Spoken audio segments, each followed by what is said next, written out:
শুধু এখানে একটা স্লাইড আপনাকে শেখাবো, সেটা হচ্ছে একটু ব্যাগে যেতে হবে। ওকে, এই স্লাইডটা নিয়ে আমরা কাজ করব। দেখেন আমরা এখানে ডু ইউ নো হিম, এখানে ডুটা আমাদের কি বলেন তো? ডুটা, এটা হচ্ছে ডু ভার্ব। ডু হচ্ছে অক্সিলারি ভার্ব, এটা হচ্ছে আমাদের অক্সিলারি ভার্ব। এরপরে খেয়াল করেন he didn't lead a luxurious life, তাহলে এখানে আমাদের অক্সিলারি ভার্বটা কি হচ্ছে? ডিড। ডিড, এটা হচ্ছে আমাদের অক্সিলারি ভার্ব। এই জায়গায় কোনটা auxiliary verb? Is. Hmm, good. Is হচ্ছে আমাদের এখানে অক্সিলারি ভার্ব।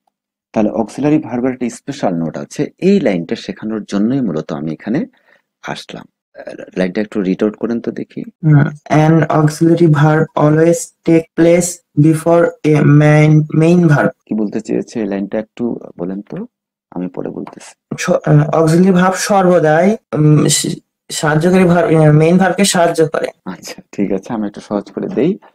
এটা অক্সিলারি ভার্ব তখনই অক্সিলারি ভার্ব যখন তার পাশে একটা মেইন ভার্ব থাকবে, এইভাবে আমরা বলতে পারি। ঠিক আছে, যে মেইন ভার্ব থাকলে সে অক্সিলারি ভার্ব হবে। এখন ধরেন এই যে আমরা হি ডিডন্ট লিড, তাহলে এখানে যদি লিড না থাকতো, মনে করেন এটা নাই, কেটে দিলাম, তাহলে সে কিন্তু আর অক্সিলারি ভার্বে থাকলো না, এই ডিডটা অক্সিলারি ভার্বে আর থাকলো না, তখন সে কি হয়ে যায়? আপাত দৃষ্টিতে প্রিন্সিপাল ভার্ব হয়ে যায়। ওকে, এতটুকু আমরা জানবো। তারপরে বি ভার্ব গুলো লিঙ্কিং হয়ে যায়, লিঙ্কিং ভার্ব হিসেবে কাজ করে, আমরা আরো বিস্তারিত জানবো পরবর্তীতে।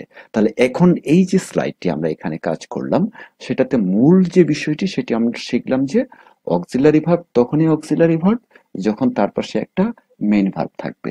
যদি সে মেইন ভার্ব না নেয় বা ওই বাক্যে মেইন ভার্ব না থাকে, তখন আমাদের ভিন্ন চিন্তা করতে হবে। দ্যাট মিনস অক্সিলারি ভার্বটা হয় প্রিন্সিপাল ভার্বের কাজ করবে, না লিঙ্কিং এর কাজ করবে। এই লিঙ্কিং নিয়ে আমরা বিস্তারিতভাবে পরে একটা ক্লাস, পুরো একটা ক্লাস নিয়ে আলোচনা করব। এখন আমরা যাচ্ছি ম্যাজিক ইউজ অফ অক্সিলারি ভার্বে। খুব সুন্দর একটা নোট শিখলেন তাই না? জি স্যার। মানে খেয়াল করেন ম্যাজিক ইউজ অফ অক্সিলারি, অক্সিলারির একটা ম্যাজিক ব্যবহার, এটা যদি আপনি ভালো করে আত্মস্থ করতে পারেন, অনেক ক্ষেত্রে টেন্স ছাড়াও কিছু কিছু অংশ কাজ করা যাবে যদি আপনি এটা ভালো করে আত্মস্থ করতে পারেন। যেমন ধরেন বি হচ্ছে একটা পরিবার, ঠিক আছে? বি হচ্ছে পরিবার, এই পরিবারের একটা পরিবার হতে গেলে অনেকগুলো সদস্য থাকে তাই না? আমাদের এখানে অনেকগুলো সদস্য আছে, am is sir, was sir, be been, এগুলো হচ্ছে কয়েকটি। তাহলে আমরা একটা সূত্র পেয়ে গেলাম এখান থেকে, একটা সূত্র, সেটি হচ্ছে বি ভার্বের পরে ভার্বটি আইএনজি হয়। যখনই এই ভার্বগুলো বসবে তখনই এরপরে যে ভার্বটা আসবে মেইন ভার্ব, তখনই সেটা কি হয়ে যাবে? আইএনজি ভার্ব হ্যাঁ হয়ে যাবে। তাহলে দেখেন তো অনেক সময় টেন্স ছাড়াও কাজ করা যায় কিনা এই জিনিসগুলো। জি স্যার। আবার আমরা অনেকেই আছি টেন্সের স্ট্রাকচার মুখস্থ করি, কিন্তু টেন্সের স্ট্রাকচার মুখস্থ করলে তো অনেক সময় থাকতে চায় না বা থাকে না, ভুলে যাই।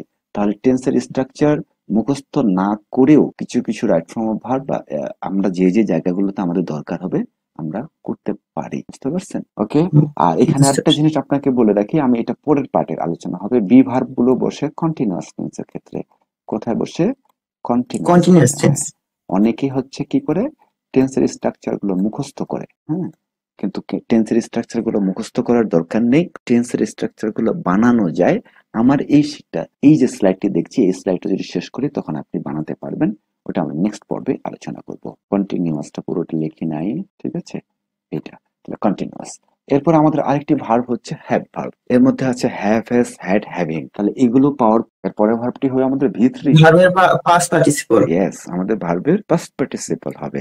আচ্ছা, এটাকে ভি3ও বলে, পাস্ট পার্টিসিপলও বলে।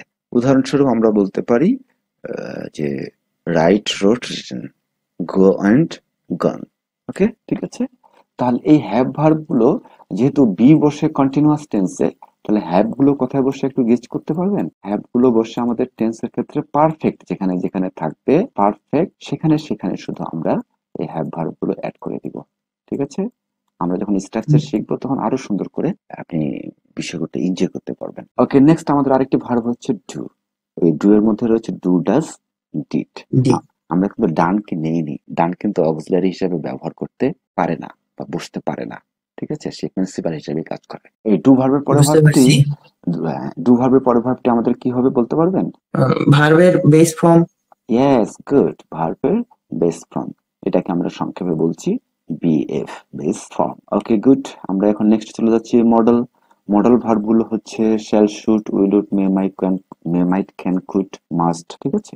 এগুলো এক্সেট্রা আরো আছে, মোটামুটি এই কয়েকটি জানলেও হবে বা বেসিক জিনিসটা জানলেও হবে।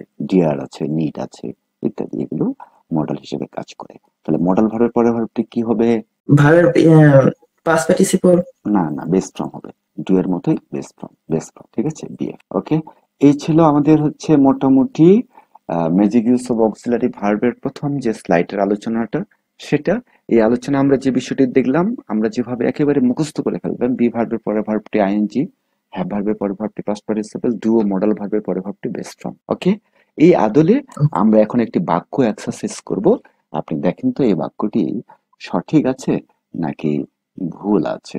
Apply in a single sentence, আমরা যে কয়টা রুল শিখলাম মোটামুটি সবগুলো একটা বাক্যে করব। তাহলে এখন ওই স্লাইডের আদলে দেখেন তো এই বাক্যটি প্রথমে আগে সিলেক্ট করেন রাইট অর রং, এই বাক্যটি সঠিক আছে নাকি ভুল আছে? রং আছে। রং আছে, কি দেখে মনে হলো? হির পরে তো ওয়াজ হয়। কেন, মেয়ে তো হতে পারে, মডেল বসতে পারে তো। ও, আর অন্য কিছু একটু দেখেন আশপাশে, ধরতে পারেন কিনা। গন আছে, গন ঠিক আছে, ভার্বের সাথে গোয়ের সাথে গোয়িং হবে। গোটা গোয়িং হবে, কারণ হচ্ছে আপনি বলতে যাচ্ছেন যে এখানে ওয়াজ আছে এই জন্য গোয়িং হবে, তাই না? বি জি ভার্ব স্যার, আছে। ওকে গুড, এখন পুরো বাক্যটা কারেক্ট করেন যেখানে যেখানে ভুল যেরকম আছে। আছে সেই রকমই কাট করে দিব। হ্যাঁ, কারেক্ট করে, কেউ চেঞ্জ হবে না, স্থান পরিবর্তন করবে না, যে যেখানে আছে সেখানেই হবে। আমরা যে সূত্রগুলো শিখে আসলাম ওই সূত্রগুলো অ্যাপ্লাই করে দেখি। He may has was going for an hour. তাহলে দুই জায়গায় কারেক্ট করলেন। আচ্ছা, আমি একটা মজার জিনিস আপনার সাথে শেয়ার করি। এই ক্লাসটা আমি নিচ্ছি বিগত 14 বছর ধরে, বুঝছেন? 14 বছরে কোন স্টুডেন্ট আজ পর্যন্ত এই বাক্যটিকে সঠিক করতে পারেনি। আপনার বেলাতেও তাই হলো, বুঝতে পারছেন? খুবই মজার একটি বাক্য, এবং কেমনে কেমনে যে এই বাক্যটা আমি সেট করেছিলাম আমি আসলে নিজেও জানি না, কতটা ক্রিয়েটিভ ছিলাম তখন আর কি। এই যে আমরা দেখে নিই বাক্যটা কি হতে পারে। আমাদের শুরুতে মে আছে, মে হচ্ছে মডেল, মডেলের পরে ভার্বটি কি হবে? বেস ফ্রম হবে। তাহলে হ্যাভ, হ্যাজ এর বেস ফ্রমটা কি? হ্যাভ। ঠিক আছে, হ্যাভ বলছে যে আমার পরে যে আসবে তাকে অবশ্যই পাস্ট পার্টিসিপল হতে হবে, তাহলে ওয়াজটা হয়ে যাবে বিন, কারণ তার পাস্ট পার্টিসিপল ফর্ম বিন।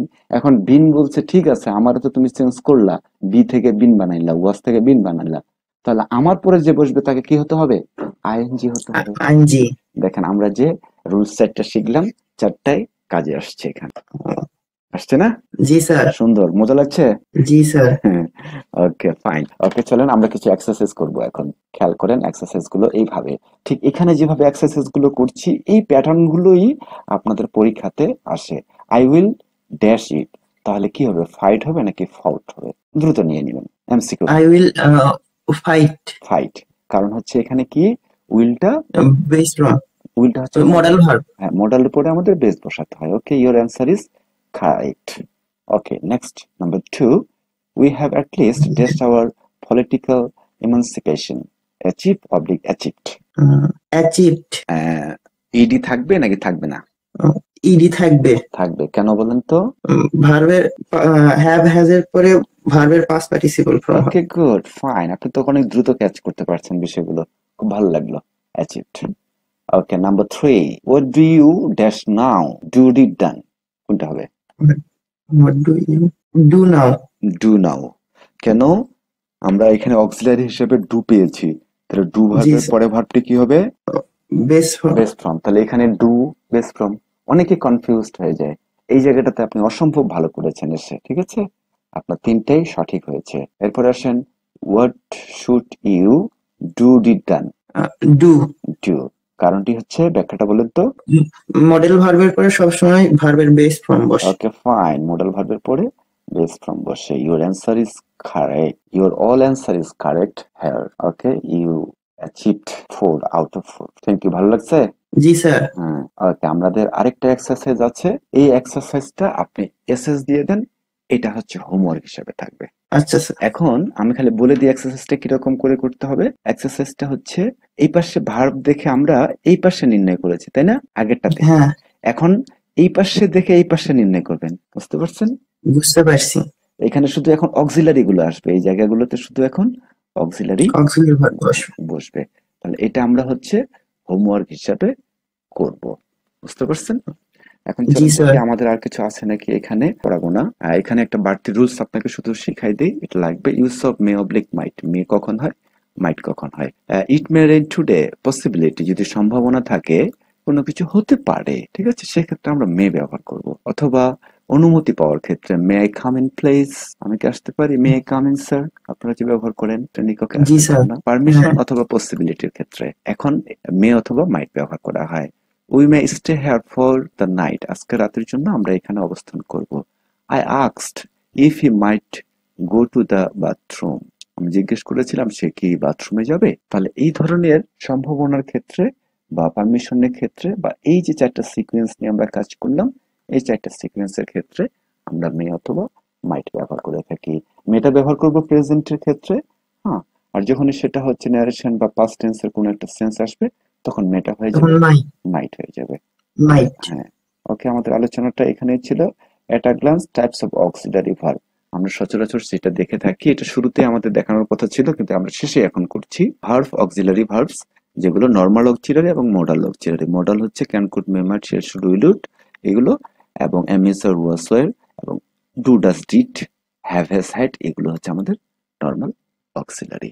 বুঝতে পেরেছেন? অথবা জি স্যার। প্রাইমারি অক্সিলারিও বলতে পারি আমরা এই ক্ষেত্রে। নর্মালের জায়গায় প্রাইমারি অক্সিলারিও বলতে পারি। ওকে, আমাদের লাস্ট ওয়ান, এখানে একটা হোমওয়ার্ক আছে, মানে পেয়ার ওয়ার্ক, জোড়ায় কাজ। এখন তো আমরা এই জোড়ায় কাজটা নিয়ে কাজ করব না। হ্যাঁ, হোমওয়ার্ক থাকছে আপনার জন্য, make 10 sentences using auxiliary verb. ঠিক আছে, 10টি বাক্য লিখবেন যেখানে আপনি অক্সিলারি ভার্ব ব্যবহার করবেন নিজে থেকে। Okay sir. Clear? Okay sir. হ্যাঁ, ওকে, ফাইন। আর আমরা তাহলে আজকের ক্লাসটা এখানেই শেষ করি। Thank you so much for your patience. আসসালামু আলাইকুম স্যার।